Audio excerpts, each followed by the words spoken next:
Share ko lang sa inyo guys itong single phase generator 50 kVA to 20 volts cable and circuit breaker sizing. Mayroon na kasi akong video nito guys, kaso lang mayroon lang lapses doon kasi ginamitan ko ng 250% na instead doon yun sa branch circuit dapat nakalapat. Kaya nga minabuti ko na gawan ulit ng panibagong video. Ito na yung panibagong video natin guys. So, bali ang single phase generator 50 kVA. So, 50 times 1,000 VA. Dahil ang K kasi ay 1,000. So, i-times natin sa 1,000, no? 50 times 1,000, ang result niya ay 50,000 VA.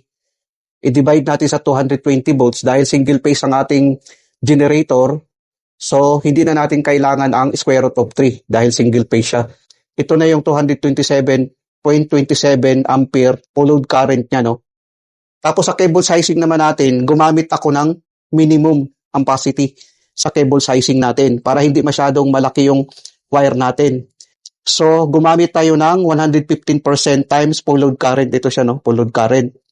So, 1.15 times 227.27 ampere. Ang result niya ay 261.37 ampere full load current natin.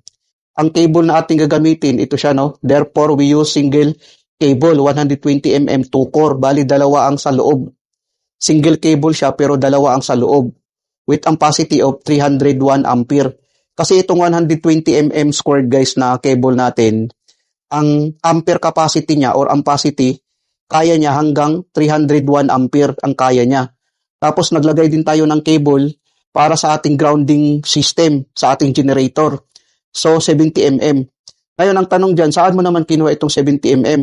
So, madali lang naman guys. Ang 120 mm, i-divide mo lang sa 2, ang labas 60 mm. So, ang standard cable guys na gagamitin ay 70 mm kaysa 60 mm. Tapos, ang circuit breaker natin guys, ang size niya ay 300 EF. Ang ibig sabihin nitong EF guys, ampere frame. MCCB or ECB, 2-pole. Yung dalawa ang contact, 2-pole. Dahil single phase ang ating generator. Sa circuit breaker guys, maglagay tayo ng overload trip setting. Mayroon kasing trip setting yan sa overload. So, i-times lang natin sa 75% times 115%, no? Times 261.33 ampere. Ito siya, no? Sa FLC natin. So, 0.75 times 1.15 times 261.37 ampere. Ang labas niya ay 225.43 ampere.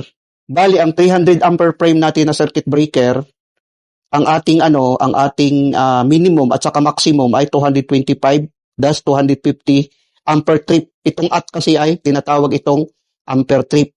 So, ang minimum settings natin ay 225 ampere. Ang maximum settings naman natin, 250 ampere trip ito guys. So, ampere trip ito guys, no? Ang maximum natin setting ay 250 ampere trip. Ang summary natin guys ay ito. Item natin, generator 50 kVA, voltage natin 220 volts, full load current natin, FLC, is 261.37 ampere. Recommended natin na main circuit breaker, 300 ampere frame. Tapos mayroon tayong minimum setting dito. Ang minimum setting natin, iset natin sa 225 ampere trip. Ang maximum naman, isetting natin sa 250 ampere trip. Depende kasi sa ambient temperature guys. Kung mataas ang ambient temperature, pwede natin isetting ang ating circuit breaker sa 250 ampere trip. Tapos ang cable using natin, 120 mm, 2-core, with ampacity of 301 ampere. Ang kaya niyang makarry na ampere ay 301 ampere. Tapos naglagay din tayo ng grounding cable natin, 70 mm na cable. Ito naman yung single line diagram natin guys. Kung makikita natin, no? Generator, single phase, 50 kVA to 20 volts. Single line diagram ito. MCCB, molded case circuit breaker, 2-pole ang ating ginamit. Tapos 300 ampere frame, yung ampere ng circuit breaker natin. Tapos ang ampere trip naman niya, 225. 2 runs or 2-core ang ating ginamit. Bali, single cable, 2-core, 120 mm squared. Plus ground cable, 70 mm. So kung mayroon kayong katanungan guys, pwede kayong mag-comment sa baba para naman mapag-usapan natin.